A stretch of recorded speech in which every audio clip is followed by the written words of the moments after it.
Hello बच्चों, और question is in a cyclic process initial a gas is at 10 to the power 5 pascal pressure and its volume is 2 meter cube. ठीक है. First is undergoes is isobaric expansion to increase its volume to 2.5 meter cube. The in an isocoric process its pressure is doubled. Then अब क्या होता है, वापिस इस isochoric process होती है और उसका प्रेशर जो है डबल हो जाता है. ठीक है. Now the gas is brought back to its initial state by changing the pressure of the linearly with its volume. तो देखिए क्या हो रहा है, प्रेशर जो हमारी प्रोसेस हो रही है इसको एक डायग्राम बना के देखते हैं. ठीक है. तो देखिए हमारे प्रेशर और वॉल्यूम के बीच में हमारे चेंजेज हुआ है. ठीक है. तो पी वी इसका डायग्राम बना लेते हैं. जो वाई एक्सेस है इस पे मैं पी को डिनोट करता हूँ, जो हमारी एक्स एक्सेस है इस पे वॉल्यूम को डिनोट करता हूँ. ठीक है. तो स्टार्टिंग में देखिए क्या हुआ, जब प्रोसेस स्टार्ट हुई तो इनिशियल पॉइंट पे है ना, इसका जो प्रेशर है वो 10⁵ पास्कल है और वॉल्यूम जो है 2 मीटर क्यूब है. तो देखिए वॉल्यूम अगर मैं यहाँ से बात करूँ तो एक पॉइंट ले लेते हैं. ठीक है. जहां पर इसकी यहाँ पर वैल्यू जो है वॉल्यूम की वो 2 मीटर क्यूब है. ठीक है. ये मीटर क्यूब के अंदर गिवन है. और यहाँ पर देखिए ये जो वैल्यू है, ठीक है, पी की प्रेशर की, वो 10⁵ है. ये हमारी पास्कल के अंदर चल रही है. ठीक है. अब क्या हो जाता है, इसने कहा है कि फर्स्ट ये आइसोबेरिक प्रोसेस होती है. ठीक है. आइसोबेरिक एक्सपेंशन हो रहा है. तो आइसोबेरिक एक्सपेंशन में हम जानते हैं कि जो प्रेशर होता है वो कांस्टेंट होता है. तो कांस्टेंट प्रेशर प्रोसेस होती है. तो कांस्टेंट प्रेशर है तो कुछ इस तरीके से चलेगा. और इसका जो वॉल्यूम है वो कितना हो जाता है, 2.5. ठीक है. तो प्रोसेस हमारी यहाँ से यहाँ तक आएगी, यानी कि वन, ये स्टेट वन है, ये स्टेट टू हो जाएगी. ठीक है. प्रोसेस ऐसे चली.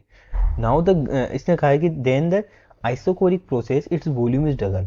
ठीक है. अब आइसोकोरिक प्रोसेस होती है तो आइसोकोरिक प्रोसेस में हम जानते हैं कि वॉल्यूम हमारा कांस्टेंट होता है. ठीक है. तो वॉल्यूम कांस्टेंट है तो प्रोसेस हमारी इस तरीके से चलेगी. 3 पोजीशन तक आती है, स्टेट 3 तक. ठीक है. और इसका जो वॉल्यूम होता है वो प्रेशर डबल हो जाता है. ठीक है.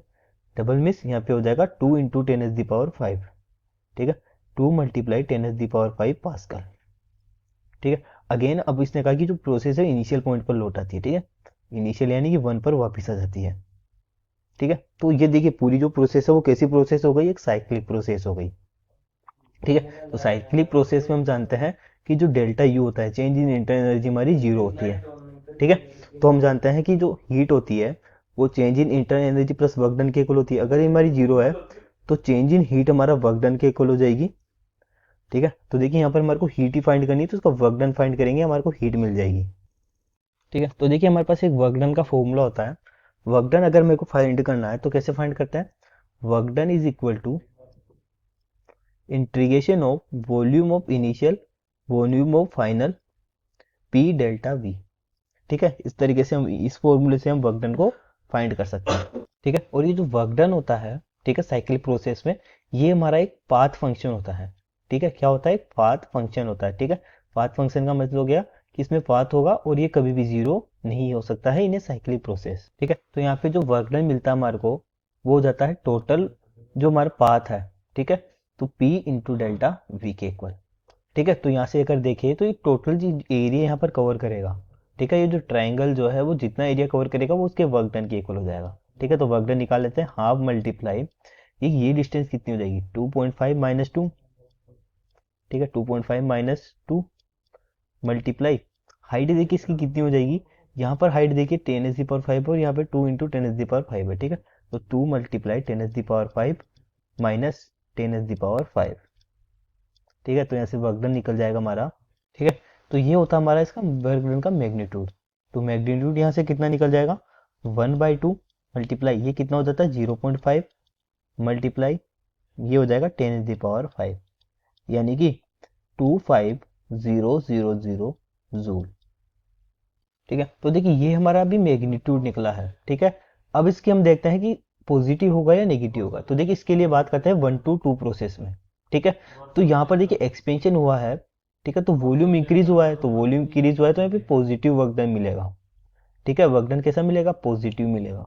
ठीक है. 2 to 3 प्रोसेस में वॉल्यूम कांस्टेंट है तो यहाँ पर हमारे को वर्क डन जो है वो जीरो मिलेगा. ठीक है. तो देखिए पॉजिटिव जो वर्क डन है हमारे को इतने पोर्शन के लिए मिल रहा है. ठीक है. 1 to 2 प्रोसेस के नीचे का पोर्शन देखेंगे. अब बात करते हैं इसमें जीरो हो जाएगा. अगर 3 to 1 की बात करते हैं ठीक है। तो यहाँ पर क्या हो रहा है, देखिए वॉल्यूम जो है वो हमारा डिक्रीज हो रहा है, तो यहाँ पर हमारे को नेगेटिव वर्क डन मिलेगा। ठीक है, नेगेटिव वर्क डन कितने के लिए मिल रहा है, इस पूरे पोर्शन के लिए। ठीक है, इस पूरे पोर्शन के लिए मिल रहा है, ठीक है, पूरे के लिए नीचे से तक। ठीक है, तो अगर देखा जाए तो नेगेटिव वर्क डन हमारा ज़्यादा है। ठीक है, तो हमारे पास जो वर्क डन नेगेटिव मिलेगा, यानी कि जो डेल्टा क्यू होगा, ठीक है, वो हमारा वर्क डन के इक्वल है, तो नेगेटिव में आ जाएगा 25 किलो जूल। ठीक है, ये हमारा इसका फाइनल आंसर है। I hope you understand this whole concept. Thank you, best of luck.